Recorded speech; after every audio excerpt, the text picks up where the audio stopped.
Probably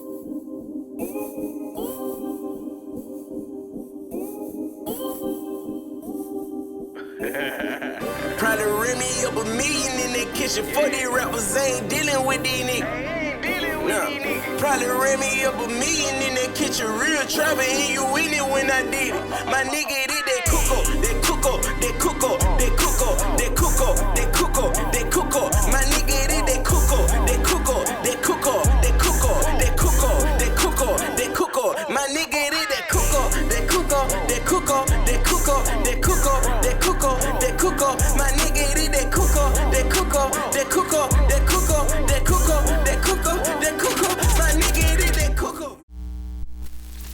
What's going on, good people? Welcome to another episode of the Cook Up. Glad to have y'all with us again. Since you're here, you might as well go ahead and hit that like button and subscribe to the channel. Today we got a very special guest. We got a young entrepreneur and current executive for the Grand Hustle Music Group, Miss Nikeya Gray. What's going on, sis? And happy birthday to you. Happy birthday. Happy birthday. We appreciate you spending a little time with us on your birthday. Heard you had a full day so far. Yes, I have. I've had a full week, actually, so I'm trying to come down off of that now. Let the people know a little bit about yourself, what you do, like what that title is, Grand Hustle Executive. Okay, so my title is Operations Manager. Mm-hmm. So I always tell people that's like the nice way of saying I do everything. It's like the professional term for you do everything. Like I'm like Elmer's. I keep everything together, glued tight. I'm the Olivia Pope of the company. I fix the problems. That's what I do. Problem solved. But on a technical, specific standpoint, I handle all the money for all of Tip's companies. So if he, say for instance, you do something for him, you have an invoice, you send your invoice to me, and then I would tell his business managers in New York which one of his companies should pay you. So it might be Grand Hustle because it's pertaining to music. It might be King of the South because it's pertaining to television and film. Or it might be personal because you might be doing something personally for him or his kids or whatever. So I kind of approve all the invoices and push them through. Wow. So basically, you pushing the buttons that say go. Right. I'm the bad guy. I can be like, people either love me or hate me because it's like I'm either the person saying no or the person saying yes. So how did you get started on that journey to work with T.I. and Grand Hustle? So it all started with a Honda Civic. Hey, car that lasts forever. A car that lasts forever. It all started with a Honda Civic. And my brother was like, hey, this dude from Atlanta, da-da-da. And I heard that Bone Crusher song. Never scared. Never scared. Said, I'm a bankhead nigga. I take your cookies. What? That was it. Take your cookies. That's it. That's it. Niggas, I'm wrong with That nigga from the west side for real. Exactly. So, and then I heard he had a label, and I'm like, dang, that's dope. And I've always been interested in music. I've always loved music. I wanted to be a black female record executive. And so I was like, when I finish college, I'm going to move to Atlanta and I'm going to work for Grand Hustle. That's what I'm going to do. So I finished at the University of Alabama in May. And I started, somehow one of my friends found out the fax number for Grand Hustle and was like, here's the fax number to Grand Hustle. I was like, cool. So every day I sent my resume. Every day. Every day. Every day I sent my resume. So in July, I moved to Atlanta, graduated in May. July, I moved to Atlanta. I get a call on my landline. This how long ago it was. It's 2006. He still had me. Landline. And I look on the phone, it says Grand Hustle. I'm like, oh snap, it paid off. I'm like dancing. I'm about to miss the phone call. I'm like, It's about to pop off. Pay me. It's like, it's lit. Man, I answer the phone. It's like, yeah, may I speak to Nikeya? Oh, this Nikeya? And they was like, yeah, this is Doug from Grand Hustle. I'm the president of Grand Hustle. And I was like, yeah. He was like, you the one that been sending? Yeah, that's me. I've been sending my resume. That's me. He was like, yeah, so we're not hiring. That's basically, please stop. We running out of paper because of you. You wanna know how I eat? Like, Hey man, we going through a cartridge every month. Yeah, this ink is expensive, Oh woman. man. Damn. what happened? And I was like, I'm gonna remember that Doug, and I'm gonna tell him about himself one day. And so 10 years later, Tip got a deal from Rock Nation, and they needed somebody to manage the budget. And Doug, the person, Doug, the same person who told me to stop sending my resume, brought me in. He was like, well, I was just thinking maybe possibly if it's not too much trouble, you could. I was like, before I say yay or nay, let me tell you a little story. 10 years ago, to the month, 10 years ago, July, 10 years later, you told me to stop sending my, you told me I'll wait till y'all eat your paper. My question. There's a lot in between there. Like I actually went and got my master's degree. I actually worked for other people. I worked for other celebrities. I created my company, Purple Key Concierge, which was basically like the Postmates and Uber Eats before it was Uber Eats. So you could hire me to be your assistant to do the things that you didn't have time to do for yourself, but it wasn't like a permanent situation. It was temporary. So say for instance, you don't have time to go grocery shopping. You can call me, I'll go grocery shopping for you.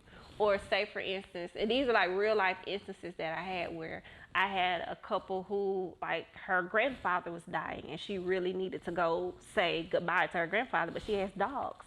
So she needed me to come feed her dogs while she, you know, at that time, you're not thinking about taking your dog out or, you know what I'm saying? But you still have to be a responsible adult because you have pets. Right. So what do? Oh, thank God I have this number. Right. Well, I can call this girl and she could just come to my house and do these things for me. And so for me doing that for different people in the city, people would talk. I'm like, hey, well, you heard this girl, Nikeya? She, you know what I'm saying? That's dope. Right. And so that's kind of how I got around to different people to where my name kind of started circling around in the city.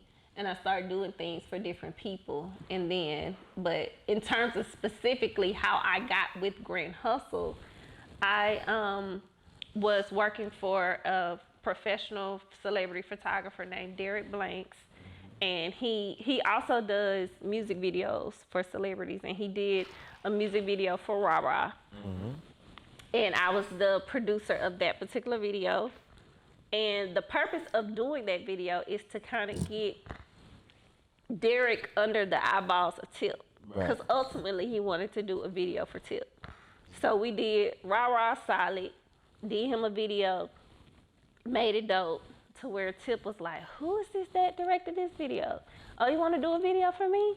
And so then I got a chance to work on Tip's Money Talk video, which kind of introduced me to the Grand Hustle team. Awesome. And like, and that particular video is the first and only video that Tip actually wanted to sit down and be a part of the edit. It's kind of going backwards though, but I know there's other people gonna watch this, and I know it's people when it comes to women that are always trying to find strength and encouragement on certain things. I really wonder, what was it to make you just say, okay, I'm done with the UA. Yeah, I had a goal, but now it's time to get out of Alabama and go over to Atlanta. Well, and I hope this doesn't sound bad, but Tuscaloosa was never like where I was intending to be. Like that was never a part of the plan, staying in Tuscaloosa. So for me, the only reason, and I don't even think nobody even knows this will be the first time I'm even sharing this. Exclusive. You heard it here first. The only reason I even went to the University of Alabama is to break the generational curse of my family. I knew that I didn't need a college degree to do what I wanted to do. I always wanted to work in the music industry. So I knew I didn't need a college degree to do that. Right. So I did it because I have always, if you talk to any of my little cousins, I've always been adamant about school. I was adamant about school because my grandmother was adamant about school. She was adamant about school because she was forced to quit school to work. And so she understood the importance of having an education. And it really does make a difference. Like, people will tell you it don't matter. And that's BS. That's not true at all. Because what a degree tells other people is how much, you define how much you're worth anyway, but my degree says that I can't make less than this anyway. Right. So if for me, I have 3 degrees. I have a master's degree.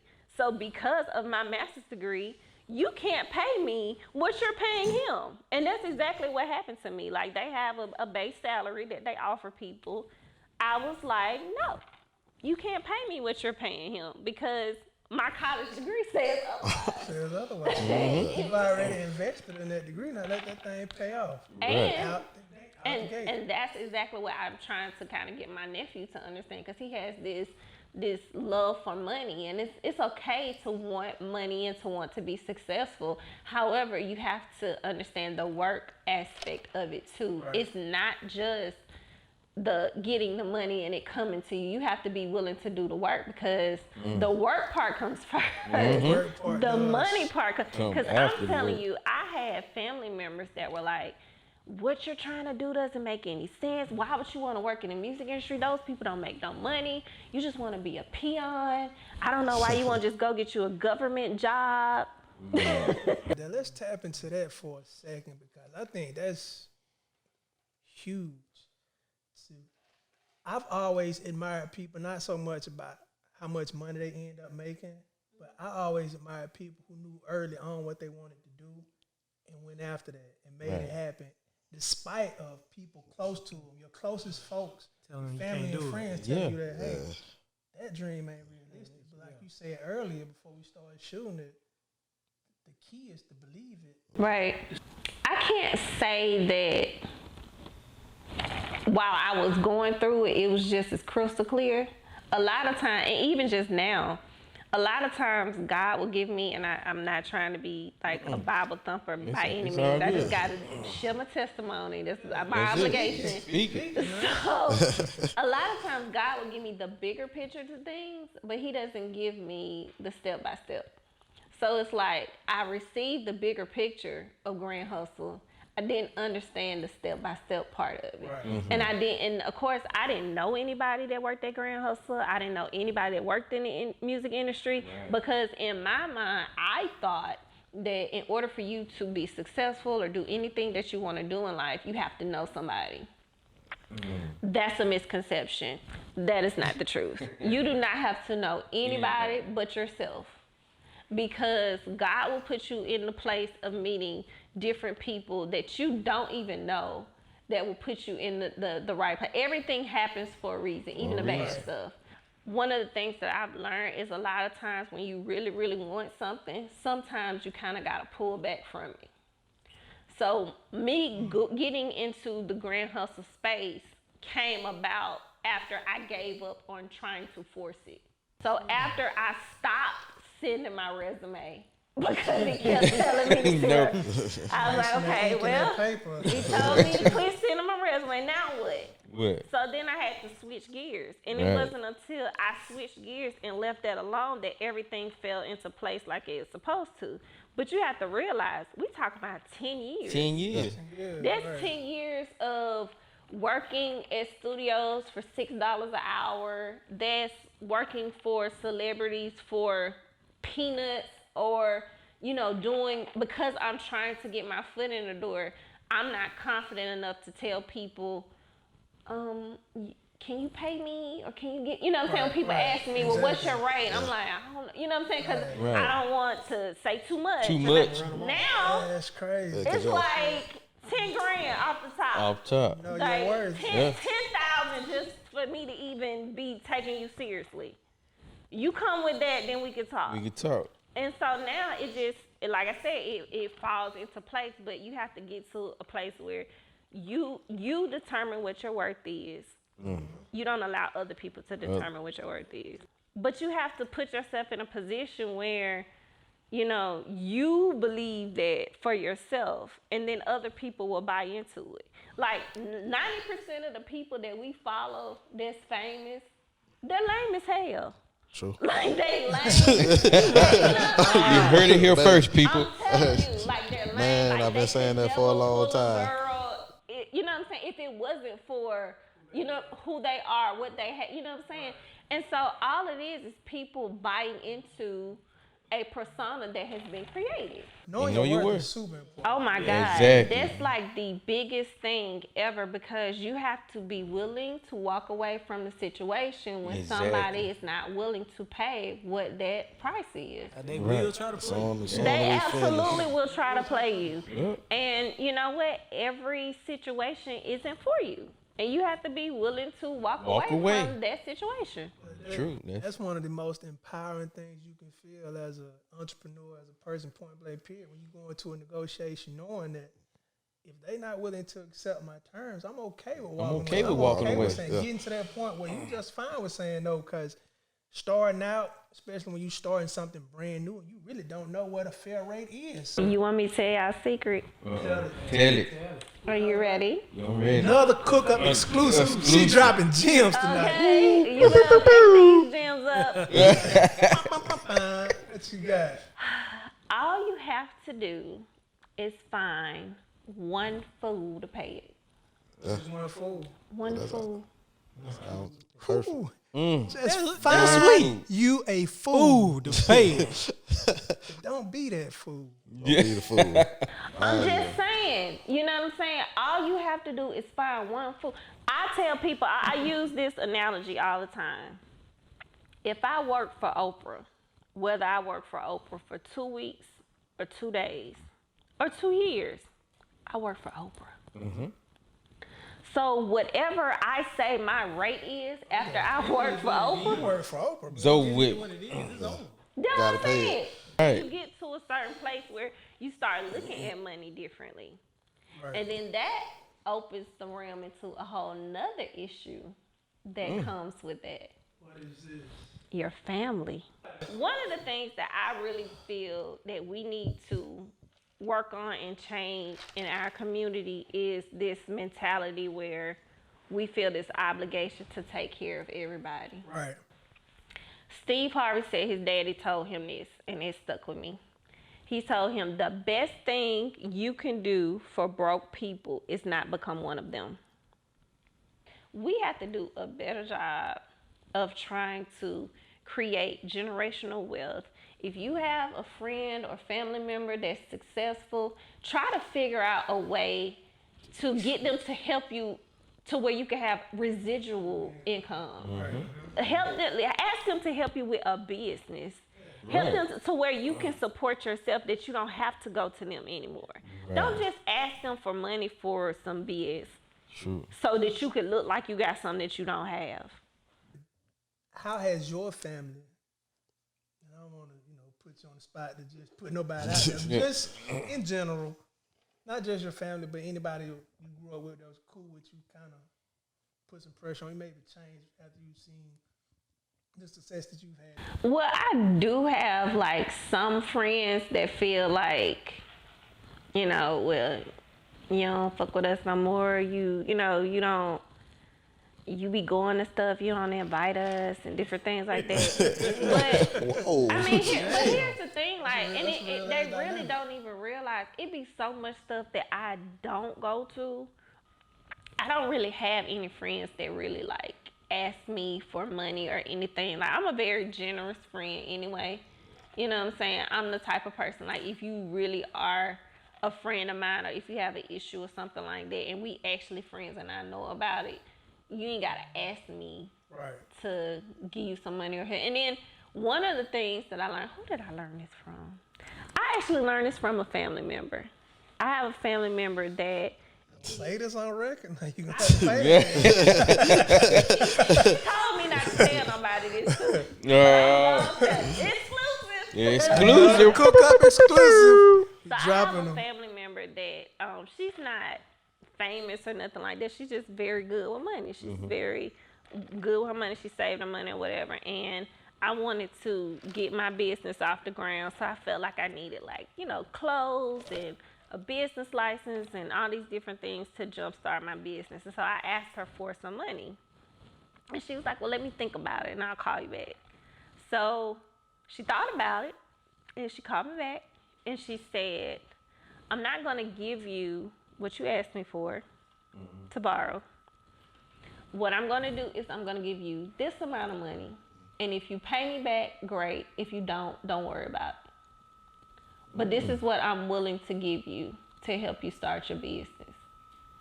And the only thing that I ask of you is that you don't tell nobody I did it.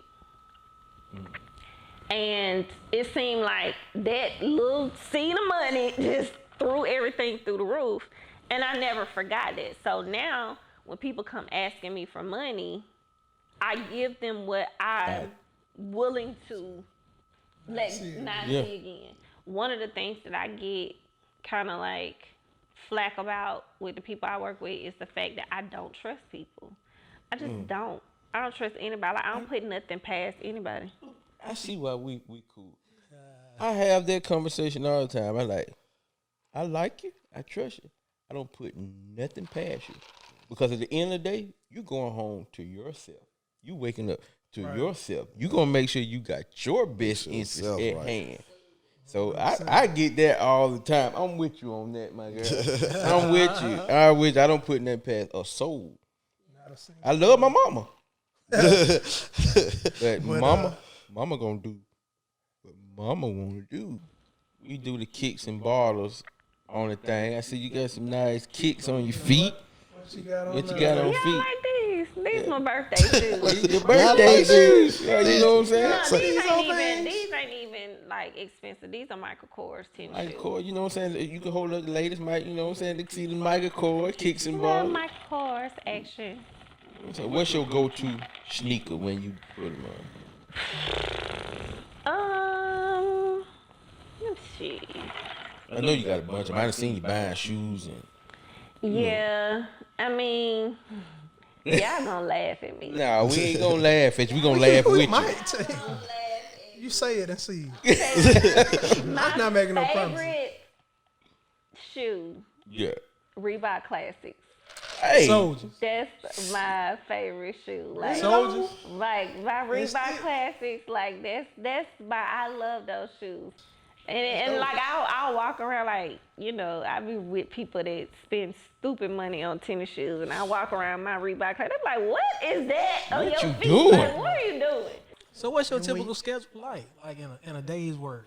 Man, every day I wake up with a plan, and it goes completely out the window from the moment I wake up. Like, I swear to God, like, I have a whole list of things that I want to do, and it'll take me a week to actually complete those. Because here's the thing, when you handle money, everybody feels like what they need and want is more important than the next person. I seen you doing some work with Trade the Truth before, like down there when they was fixing stuff behind their little situation they had down there. What was that like? Trey is like my brother. Like, he texted me actually a few minutes ago to tell me happy birthday. He's like a brother.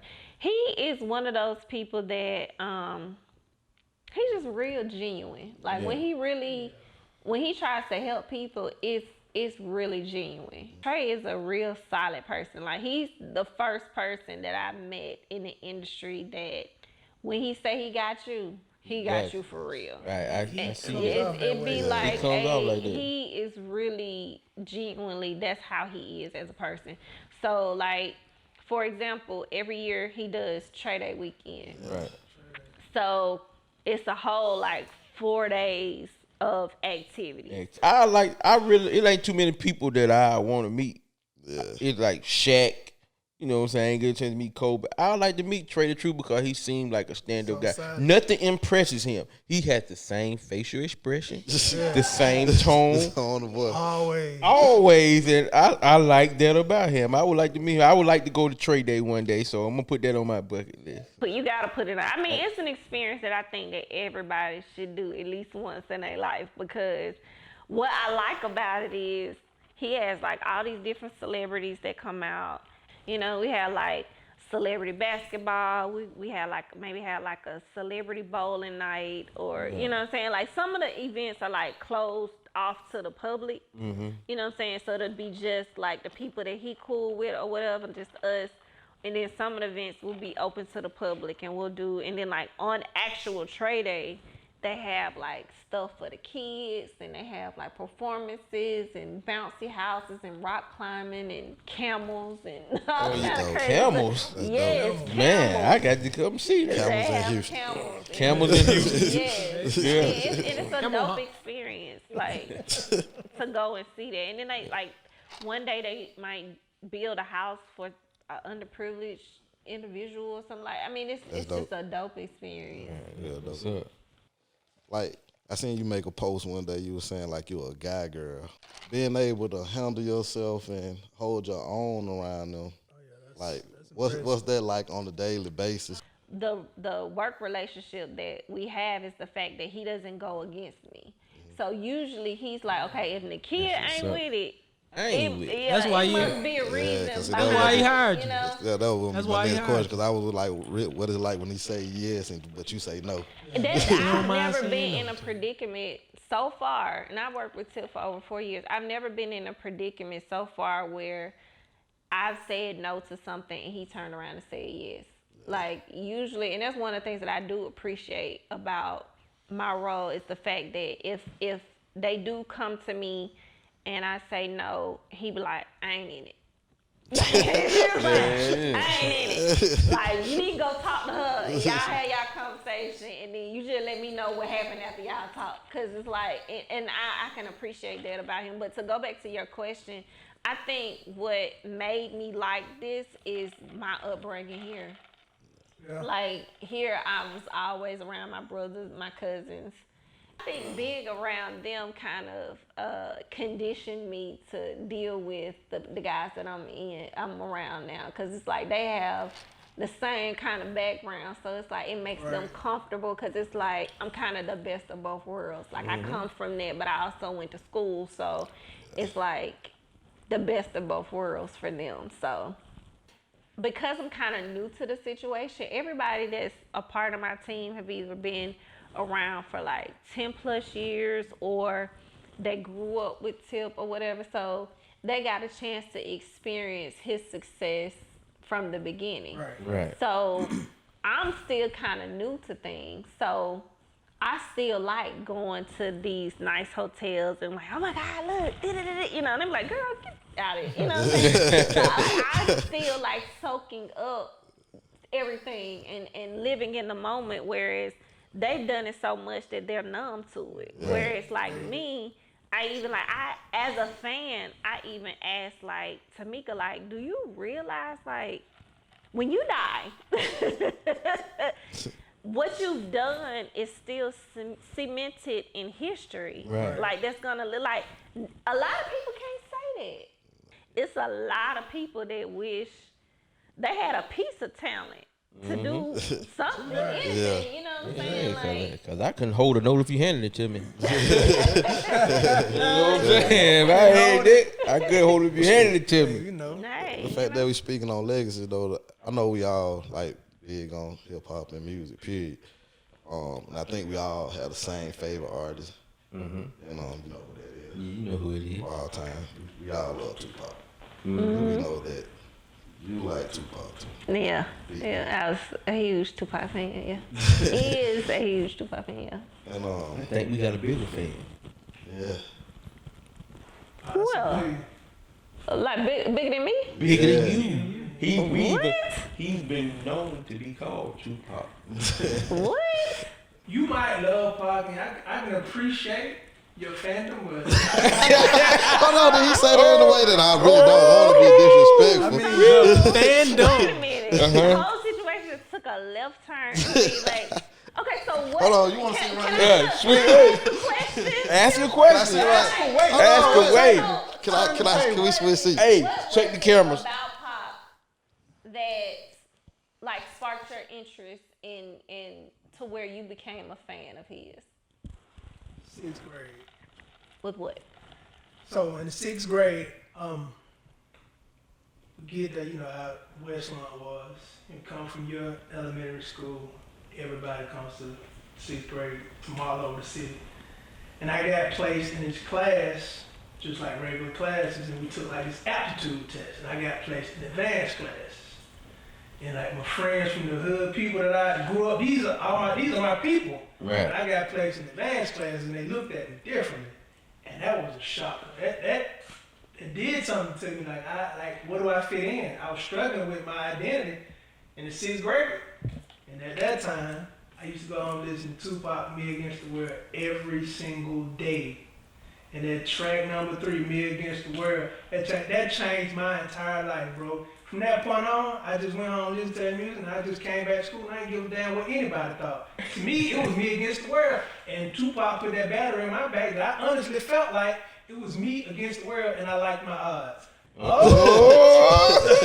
Now you want to go back to Tupac lives now? You's a baby, Before man. that, Digital Underground. Digital Underground. Now listen, like I said previously, my brother's 8 years older than me. Right. So by him being older than me, I was introduced to hip hop way earlier than people my age. My office is decorated in like old school hip hop, like MC Lights. I got, you know, Big Daddy Kane, LL Cool J, like that's my office. That's what's I have up. a clock, and the background is tapes, cassettes. It's the background. I'm coming to take a picture of that, man. Yeah. So, and then like when I was putting my office together, my boss was like, "This ain't even your era. Why is you?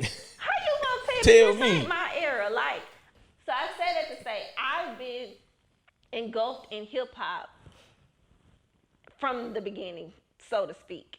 I guess when it kind of got big, and so I remember Tupac and Digital Underground and dancing. On the stage in the background. Yeah. And then they had this movie called Nothing But Trouble. Nothing but trouble. And they had a track on there, and they let Tupac do a verse. Now Clown Around went to hang around with the other grad. I'm like, who is that? Who is that? Next thing I know, Juice came out. Who is that? And so it was. From there on, it's like I'm following everything he do. We lost. I think we all lost somebody like a year ago when it came to Nipsey. What was that feeling and that vibe like when you all went over there? To LA? Yeah. So, and I don't even know if y'all know this, I actually went to Nipsey's funeral. Yeah. And crazy story, one of the first things I had to do when I started working for Tip was to get him and Lauren London a baby gift for their baby cross. How crazy is that? Some stupid expensive stroller. That was one of the first things I did. So I kind of felt like connected to their story and their situation. And I was like, I'm going to that funeral. And we actually walked into the funeral with the family. Like we were right there with the family walking in. And I was like, when I was walking in, I was like, I'm really here right now. Like, I said I wanted to go. I didn't know going meant me actually walking in with his family. Like, this is Lauren. This is, you know what I'm saying? Right. Like, it was so sad. It's like everybody felt so connected to him. And being in that room, I probably went through a whole box of Kleenex. Like, it was like, they was like handing me the Kleenex, like, you all right? Like, they said they handed me. Because it was so sad because I'm thinking, like, before we came out, they had, like, the family in the back, and that is so, like, that puts things into perspective for you. It's like, this is not just a rapper or somebody that's well known. Like, this is somebody's father. And to see his son there, and it's like the only thing he will have is the memories that his friends and family can give him. He's not gonna be able to remember any of it, you know? And I couldn't even imagine what the family was going through in that moment, because I'm not even a family member. I didn't even know him like that, and I know how I took it. I can only imagine what it's like for them. You were definitely an inspiration. Nips was an inspiration. And that's kind of the reason that we wanted to have you come through and sit down with us so bad is because we all look at your story, look where you are. Because everybody in this room fans of T.I. We all know T.I. We all familiar with Crazy Horse. And the fact that you work so closely with him and you rubbing elbows with all these different celebrities. You went to Nipsey's funeral. Right. You got an opportunity to meet Ice Cube and tell him how you got you on punishment. People don't get these opportunities. Yeah. This is not something you should take for granted, but we seeing it like she from Tuscaloosa. Yeah. She came from the same place, and I don't know your upbringing, but I know you weren't born with a silver spoon. So, Definitely. You got it out the mud. Yeah, it's a plastic spoon, little great value spoon. So you came from Use them to this day. Yeah. You've taken it to where you are now, but you like you say, you don't even pay attention to the fact that you're inspiring people just what you're doing right now, but you so focused on the next. Yeah. That's powerful. Yeah. Like Nipsey said, the highest human act is to inspire. And I think you're doing that. You doing the that. way he did that. Tip is an inspiration to the community. What he does with his music and his activism. Yeah. And with that said, we talking about giving folks their roses. We want to show you a token of our appreciation. You know, it is your birthday. It is your birthday. Oh my God. And purple is my favorite color. We do our research. Oh my God. Yes, sir. Our research, you know. This ain't all the way amateur. To show you a token. And you know what? I was going to say, can I keep my cup? Let's get you some, you know. Can I Cause you gonna put oh them, my you God. gonna put on for us. Already. Yeah. Oh my God. Yeah. Wow. Thanks, guys. You know, we had to show our appreciation. We appreciate I'm you. wearing this Edward. That's what I'm talking about. Represent. Flex. What's the cook up?